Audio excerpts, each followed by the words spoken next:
I never thought something like this could happen to me. My life, by all measures, was perfect. I had a stable job as a project manager at one of the top construction firms in Raleigh, North Carolina. I loved what I did and I worked hard to support my family. My wife, Sophia, and I had been married for 5 years, and we had a beautiful 7-month-old son, Jack, who brought joy into our home. Our house was comfortable, nestled in a quiet neighborhood, and we had our routines, the perfect picture of suburban life. Sophia and I met at a conference for professional development, a place where we both went to expand our careers. I was immediately taken by her confidence and intelligence. She was a rising star in the media world, and I admired her ambition. We got married a year after meeting, and the first few years were blissful. We took trips together, went on weekend hikes, and enjoyed the luxury of carefree nights out. After Jack was born, everything changed. The sleepless nights, the constant feeding and diaper changes, the new reality of parenthood hit us hard, but we were both ready for it. Sophia took a 6-month maternity leave, and I tried my best to balance work and home life. Every evening after a long day of meetings and deadlines, I'd rush home to hold Jack, to watch him smile up at me. The chaos of parenthood didn't bother me. I loved every moment of it. But in the last few weeks, I noticed something was off. Sophia, once so vibrant, seemed distant. She spent more and more time glued to her phone, her face lighting up with smiles that weren't for me. Whenever I asked what was so funny, she gave vague answers, saying it was just messages from her coworkers or friends. I didn't want to question her. I trusted her. She had to be just reconnecting with her colleagues before going back to the office. She'd be heading back to work soon after all. Maybe she was feeling a little isolated, like she needed to get back into the swing of things. Still, I couldn't shake the nagging feeling that something wasn't right. The more I thought about it, the more it felt like I was missing something. I tried to push the feeling away, focusing on Jack, on my work, on all the things that kept me busy. But in the back of my mind, a question lingered. Was Sophia really okay? Was our marriage really as strong as I thought? One day I met with Jake, my best friend since college. Jake had always been the opposite of me, more outgoing, less careful about making plans. He was a photographer now, running his own studio while I stuck to my spreadsheets and project timelines. But we clicked, and we made it a point to meet every few weeks for lunch. On that particular day, we sat at our usual spot, a small Mexican restaurant halfway between our offices. Jake was acting off, more fidgety than usual. He kept looking at his phone, then at me, but not quite meeting my eyes. "Dude, what's going on?" I asked, trying to lighten the mood. Jake took a deep breath, pushed his plate aside, and put his phone down. "Ethan, I need to show you something. And you're not going to like it." The moment he said that, I felt a coldness settle over me. I laughed, though it didn't feel natural. "You're acting like you've seen a ghost." Jake didn't laugh back.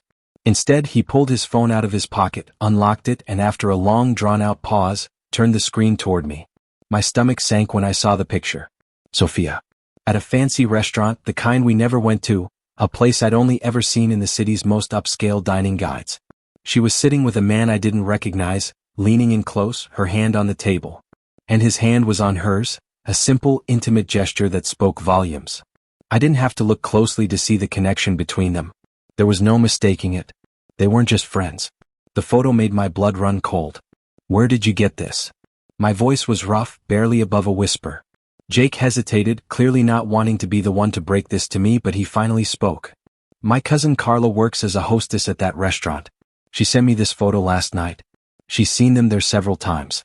Always the same thing. Lunch hour. The same corner table."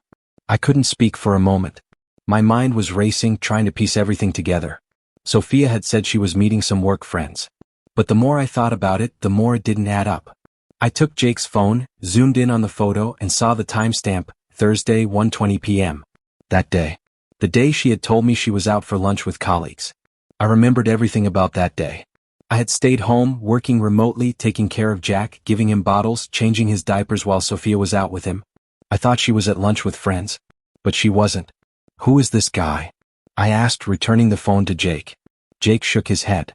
"I don't know. Carla says he works with Sophia.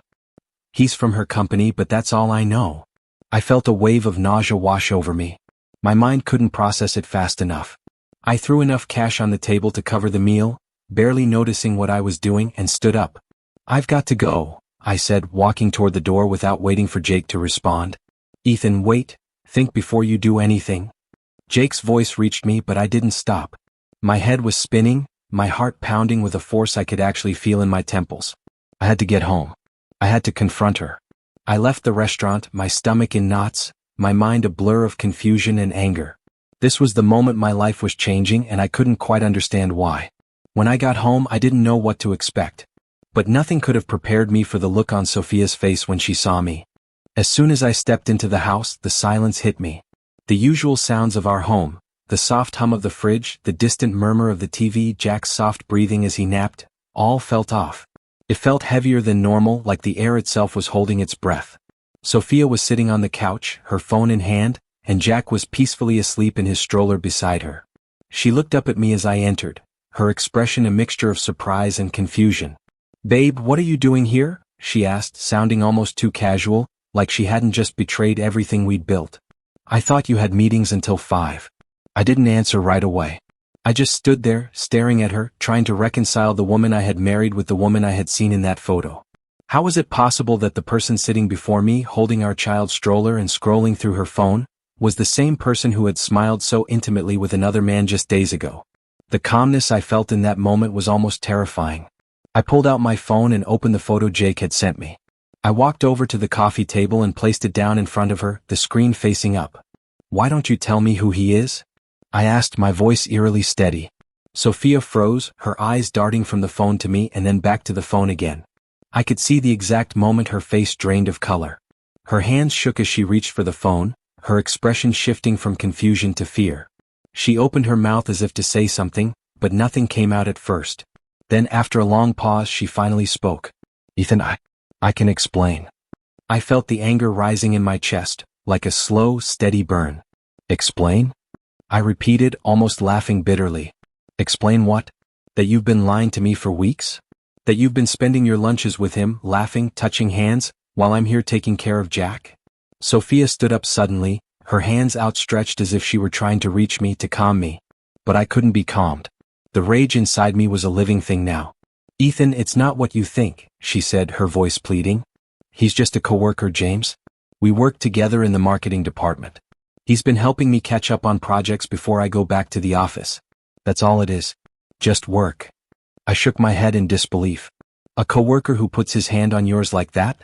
A coworker who you sneak off to lunch with, lying to your husband about where you are?" Sophia's face twisted with emotion. "I didn't cheat on you, Ethan. It's just a friendship. You've been so focused on Jack and work." I felt invisible. The words hit me harder than I expected. Invisible?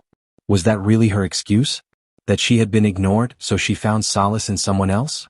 I couldn't wrap my head around it. My mind was screaming, my heart pounding with a mixture of anger, betrayal, and confusion.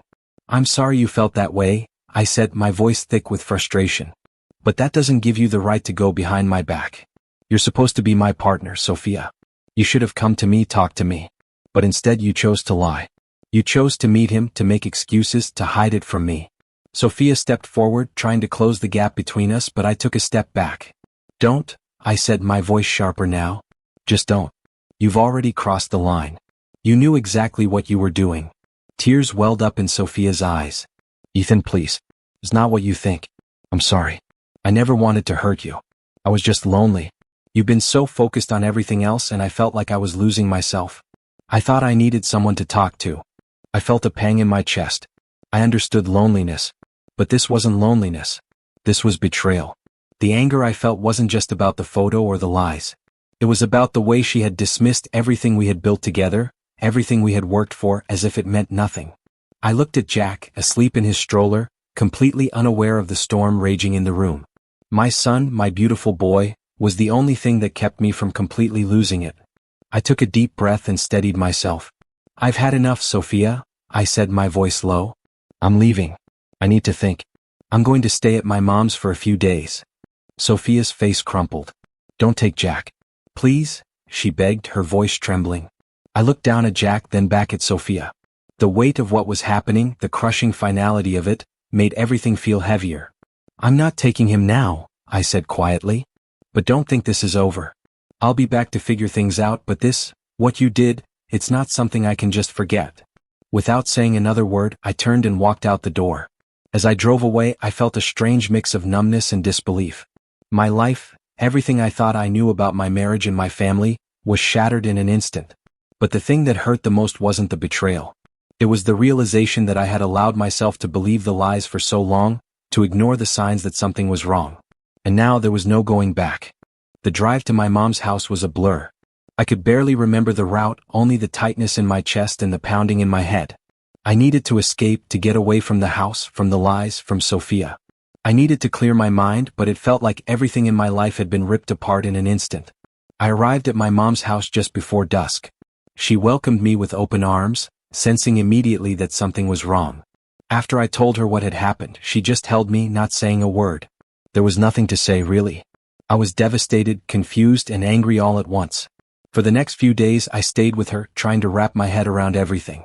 I avoided checking my phone at first, but eventually I couldn't resist. I had to know if Sophia had tried to reach out. There were several missed calls from her, along with a couple of text messages. "Ethan, I know I've messed up. Please, let's talk. I need to explain everything. Please don't leave me. Ethan, I'm so sorry. Please don't make a decision you'll regret. We can work through this. I love you." Reading those messages only made me angrier.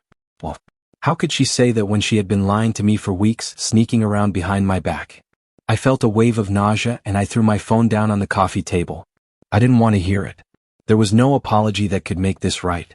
The next day, I reached out to a divorce attorney, someone a colleague had recommended.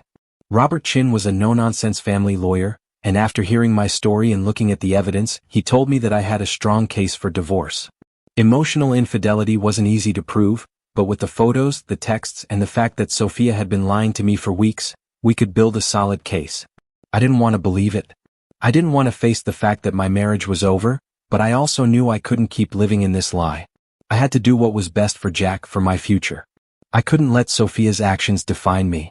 After Robert's advice, I hired a data recovery specialist to retrieve messages from Sophia's iCloud account. It felt wrong, like I was invading her privacy, but I needed to know the full truth. What I found shattered me even more. Messages between Sophia and James, the man she had been meeting for lunch, started innocently enough. They joked about work, about life. But soon the tone shifted. The messages became flirtatious, personal. Sophia told James how much she missed talking to him, how he made her laugh in ways she hadn't laughed in months. She even started mentioning how she sometimes wondered what it would be like if they had met sooner. And then there it was. The message that made my blood run cold. "I'm trapped, James. Ethan's a good man, but he's not you. I need to wait for the right moment." The words echoed in my head. Sophia had been planning to leave me. She had been considering it for months, all while pretending everything was fine at home. I couldn't believe it. I couldn't breathe. Robert's face softened when he saw the messages. "This changes everything," he said, almost as if he was impressed with the evidence. "She's not just emotionally involved. She's planning this. That's premeditation. That shows intent." But it wasn't just the messages. I went through our joint bank statements and discovered purchases Sophia had made that I had never noticed before. Expensive lingerie from a French boutique, items she'd never worn with me. There were also charges from pricey restaurants on days she had told me she was resting at home. The lies were deeper than I had ever imagined. It was then that I realized I wasn't just dealing with a cheating wife. I was dealing with someone who had deliberately deceived me, hidden things from me, and was now trying to manipulate the situation to make herself the victim. But there was one more thing that twisted the knife even further. I discovered that James, the man who had been having lunch with my wife, wasn't just a single guy.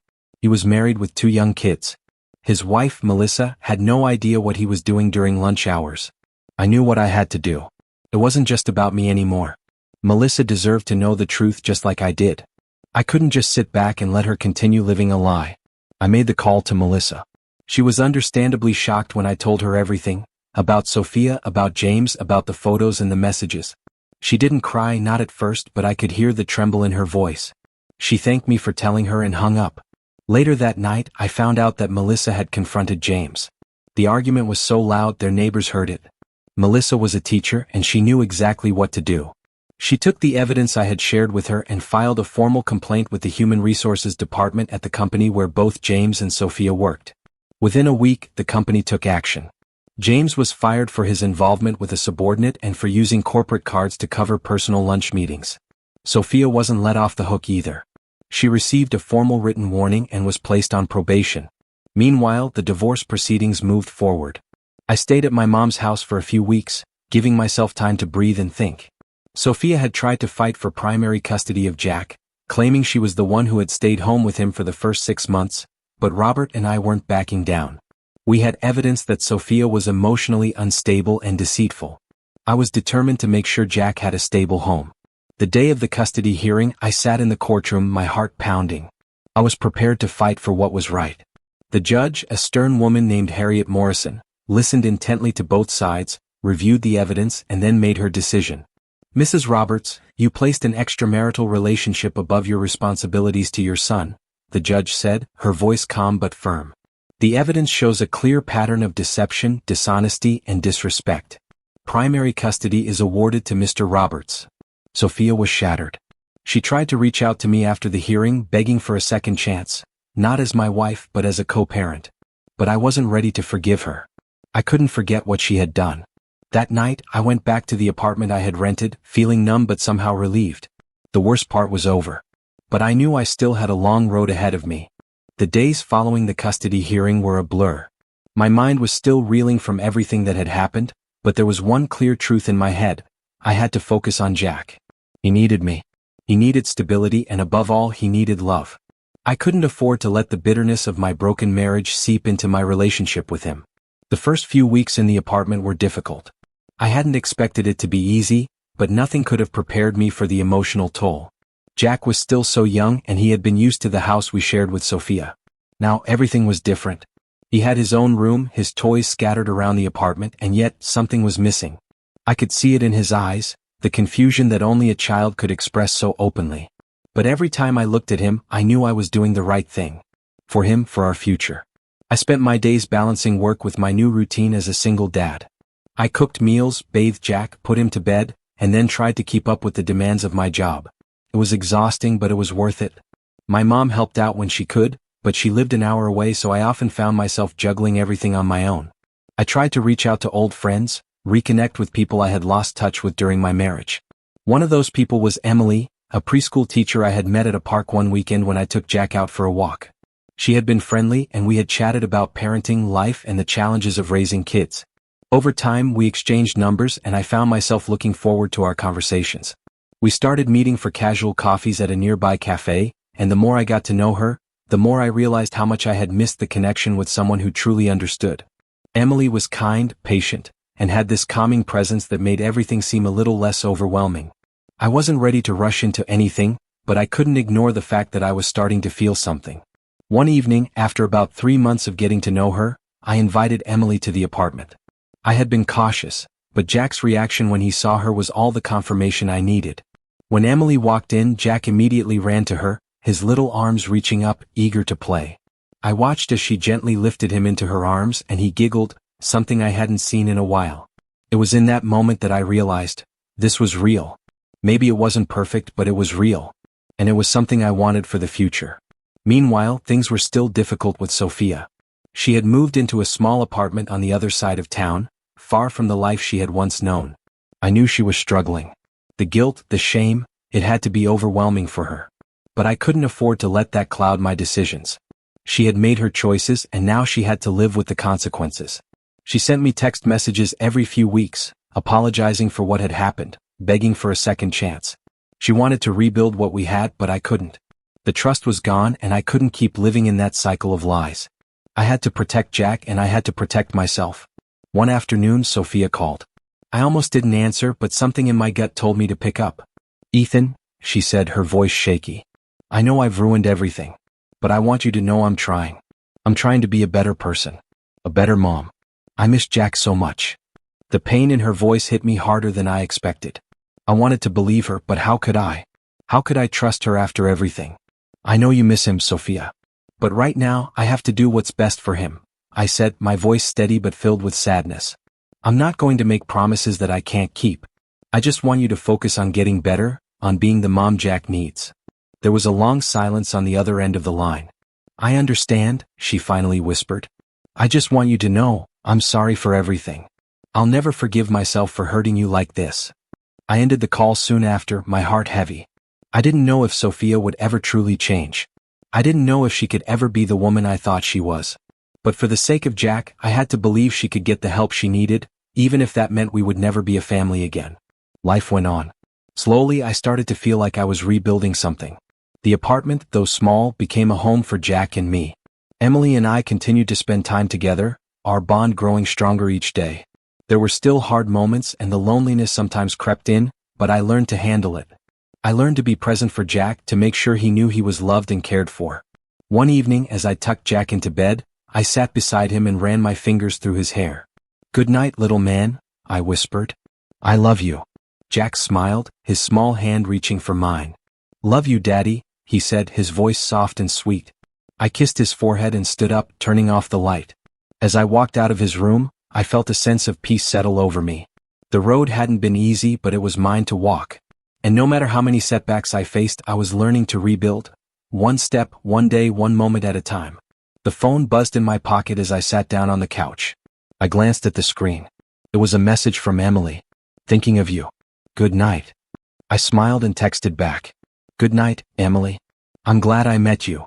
As I laid back, the weight of everything that had happened in the past few months started to feel lighter. I wasn't completely healed, but I was moving forward. And for the first time in a long time, I felt like I was on the right path.